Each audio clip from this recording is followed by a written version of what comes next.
Hello everyone and welcome to another lecture on Stat 385. So what we intend to do in this lecture is go over a practice lab and just demonstrate that, with each time a lab is introduced, that there will be an accompanied video in which I go through the lab. Be a similar setup with quizzes, which I'll go through in a different video, which will be available to you along with this video for the first week of class. Okay, so here what we're going to want to do is get familiar, of course, with the course and get some practice with labs and quizzes on Prairie Learn, in particular labs in this video. Okay, so Prairie Learn will have this auto grading system in which you will submit answers, and it'll see if your answers will conform to the output and test cases, and then you will be graded. And with these labs, you'll have unlimited chances to be able to complete the assignment correctly. And I will go through the lab in this video. So to get to Prairie Learn, you can click on some of the links that are in this website. So here's one. And down here are some other links, and this will directly to Prairie Learn, in which case you will need to sign in and provide your UIUC credentials and select Stat 385 as a class, and it should just populate you in within our course roster. This is something I'm not going to do this right here because I have an instructor view and I don't want to expose behind the scenes stuff. So this is something that is a little bit new to me as a course instructor, but David Dalpiez, who has taught this class before and set up this Prairie Learn, has worked with this with thousands of students, and that it's not too difficult to get set up and off and running with Prairie Learn. Okay, so let's see here. So for lab 00, which is a practice lab in which there won't be any points for your for your final grade. It'll just be a demonstration of how Prairie Learn works, and we'll take the time to go through RStudio and R projects, general file management, so that you can create the relevant R code in a very streamlined way, and then be able to submit it to the auto grader, and so that just everything is organized. And which will pay dividends down the road as you do more complicated and more involved programming tasks. Okay, so if we click this right here, I'm just going to open it in a new tab. It'll take you to what is on my end mimicking a student page, which you would see, and there's two assignments in this lab. So the first one is this Hello World. So let's see, what do we have here? So we have a title for what the lab is, total points, and then yes, there's a lab policy document which will just take you back to the website. So from here, from the course website itself, there's this labs tab. This is just the lab policy, and displays some basic information about the labs, how they're scored, how much time you have to complete them, how much time you have to complete them for partial credit, and what kinds of code is permitted, so forth and so on. And then, of course, I would always read the tips and tricks multiple times until you get a feel for what's going on here. So one thing that is useful to emphasize here is before you submit to the autograder in Prairie Learn, this will become familiar as the course progresses, but before you submit to the autograder in Prairie Learn, you should run your code locally and verify that it produces the expected output. You shouldn't use the autograder to check, because in some cases, the autograder will time you out to make sure that you're not just guessing and checking. And so that would become very, very frustrating for you. So I would run your code locally on RStudio, and then once you're happy with it, then submit it to the auto grader. Okay. All right. So this is the basic, lab policy document, which we've gone over in the syllabus. Okay. So close that out, and we will go to Hello World. Okay. All right. So This is just our first assignment, and all that we are asking you to do is write code in an R script named helloworld.r with the appropriate naming convention. And in this file, just have it contain this code. So we're just asking you to create the file, have it contain the code, and then upload it. Okay, so let's do this. So I'm going to, in an instant, switch over to RStudio. Okay, so I'm doing Command Tab to do this instantaneously. Alt Tab on a Windows machine. So instead of scrolling over here and figuring out where everything is, you can just instantaneously move it over with a keyboard command. Okay, I want to be in for whatever reason, I always have an untitled script on RStudio just for notes. You can see that I've done a lot of things in R that I just this is just more like doodles for various projects that I work on. So I'm going to create a new file. I did Command-Shift-N. You can go to New File, and you can see Shift-Command-N would just be the keystroke command to just create a new file. So I can do it instantaneously. Command-Shift-W should get rid of it. I was on untitled. Command-Shift-W would just get rid of it. Oops. And Command-Shift-N will bring it back. Okay.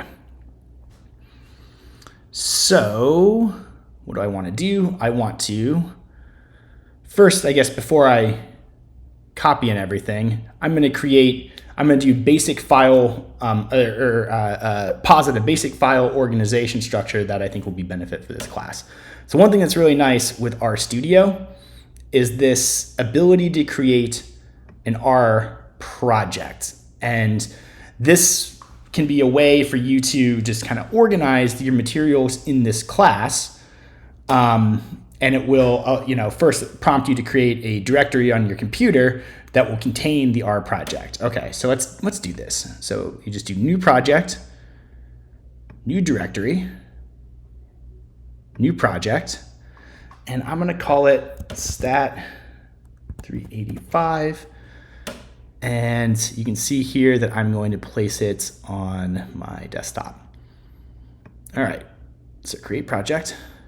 Okay, now I'm within an R project. So how do we see, and then it's on my, okay, yeah. So here we see home, desktop, stat385. If I go over to stat3 to my desktop, which I have a lot of things on it, or a few things on it, I should say, you can see that my stat385 folder that was just created by RStudio contains .r project. Okay. So now I'm gonna create some basic files here. Let's see here, file, new folder. Okay, we'll call it lab 00. Okay, so I normally work with the command line, the terminal, so I had to learn the keystroke to do this. Okay. All right, so now I created two new directories, subdirectories, or folders, however you want to say, and close that out and go back to RStudio. So you can see here, for some reason it gave 2 for these quizzes, whatever. You can see that now, so I'm inside the stat385 directory on my desktop. I have my R project, and the things I just created now appear in R. So what did I want to do? I wanted to create, for the lab assignment, I want to create a .r file named hello world, and I want it to contain this text. Okay, and so I'm going to, since this is lab 00, or our practice lab, I'm going to create the file and store it here. All right, so Command-Shift-N to create a new file. All right, we will call it hello world. Okay, we'll save it in lab 00. Great, so now step 1 is done. We have the right file name. And we're going to place the following code inside lab 0. Okay, save. Okay, so if you can see here, if I go to lab 00, it has the hello world. If I go to the desktop, stat385, lab 00, hello world. Okay. So this is kind of nice. This is our project thing for organizing our files.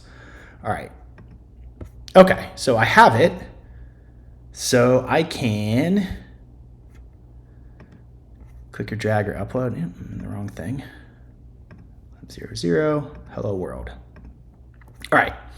So this just checks to see that, you know, a uploadable, graded or gradable file is available. It doesn't mean that you've gotten any points yet. And then to grade it, you do save and grade, unlimited attempts. Okay, so what happens when I push it? It takes a little bit to grade. Grading is in progress by the Prairie Learn auto grader. Okay. And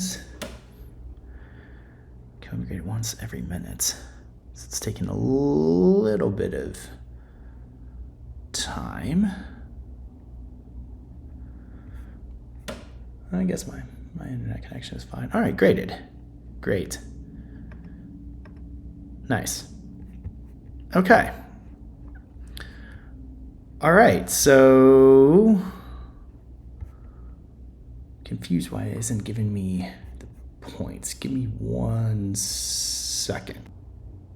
All right, yeah, so I was in, I guess, the wrong viewer over here. So I have multiple views. So I want to do student view without access restrictions because I'm actually recording this video and going through Prairie Learn before Prairie Learn is allowed to actually show content. It's going to go live on August 31st, and I'm recording the video before, or sorry, August 21st, and I'm recording the video before that. Okay, so here you can see that, good, I got everything correct. I got 4 out of 4 points, 100%, and you can see kind of like an idea about like what is being checked here. Okay, for this very simple exercise. Okay, so in this part of lab 00, what we did is just create an R file, provide it with some content, and then we just familiarized ourselves with the Prairie Learn system, and that's all that's really being assessed in this assignment. So now let's go back. I guess I could have just gone back a different way and check out the next part, a simple function, add, then power. Of course, we haven't really covered much about R in depth. So this one is going to be, I guess, slightly more complicated if you aren't familiar with R in the past, but we'll go through it together. So what is our task to do? So we want to, again, have a file with a specific name, add then power.r.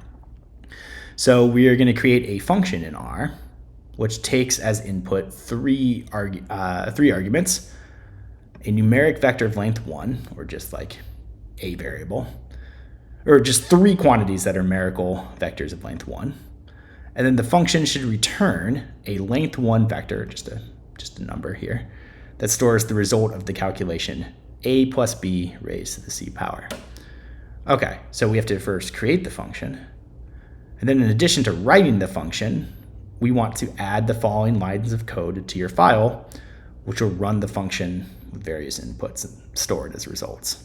Okay, so basically we want to do some test cases. So we want to see if our function will take values of these 3 inputs and return some output, and we're going to save it as test 1 here.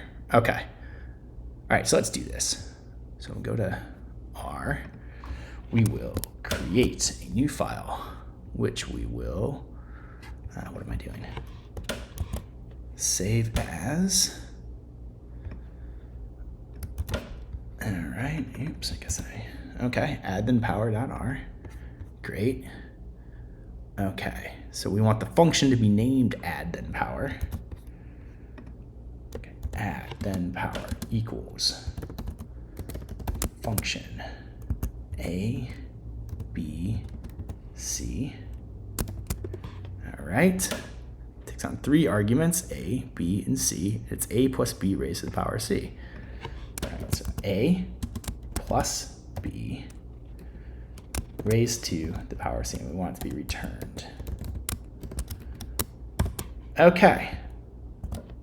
All right, so this is our function. Let's load it in. So I'm going to use Command Enter on the Mac, and it loads in all of things here. Oops, I made a typo. ABC. There we go. Okay, so then we are going to copy in these test cases to see if it works. All right, enter, enter, enter. So you can see it's not complaining about anything, so something happened. Let's just see what we get. Okay, does this make sense? Well, if it's a plus b, that would be 3 raised to the power 3. It's 27. That works. Okay, so it looks like it's doing the right thing. 4 raised to 2 looks good. Okay, 5 raised to 1. Yeah. Okay, so it looks like whatever is going on is working. Okay. All right, so I'm going to save it.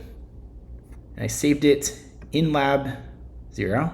So everything's organized again. If I go to the desktop and open up the Stat385 folder, then you can go to lab 00 and you can see that we've contained we have the 2 files for this lab stored correctly.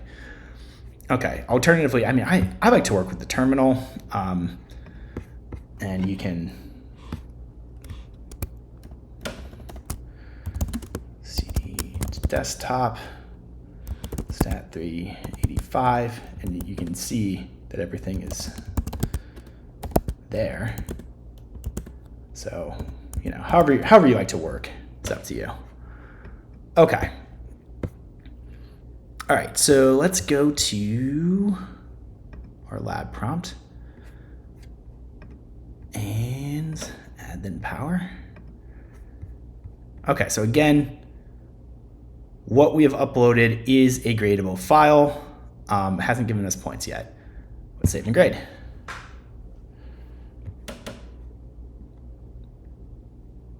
Okay. What's the thing with the viewer again? It says it's graded. Is it just taking a bit? Good. Okay. Oops, I hit it twice. Okay, so this was the auto grader. Previously, the auto grader checked 4 items. Here it checks 7. So, is the code free of illegal functions, code, and packages? Go back to the lab policy document.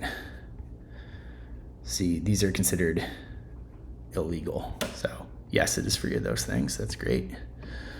Does the code run without errors? Great. So you can get a lot of free points here just by making code that runs without errors and ignores the things that should be ignored, whether or not it actually solves the task correctly. So there's partial credit baked into this system, which is nice. Do the 3 objects created contain the correct values? Good. So we tested this before we even submitted it in R. And does the function return the correct output with random input? So here, the function that you created, there's a auto checker with some test cases providing random input values to determine whether or not your thing actually did the right thing. And good. So everything is done. Okay, so that is now lab 0 through the Prairie Learn system. So in the next video, we'll go over the quiz. Thank you for your attention, and I will see you very soon. All right, bye.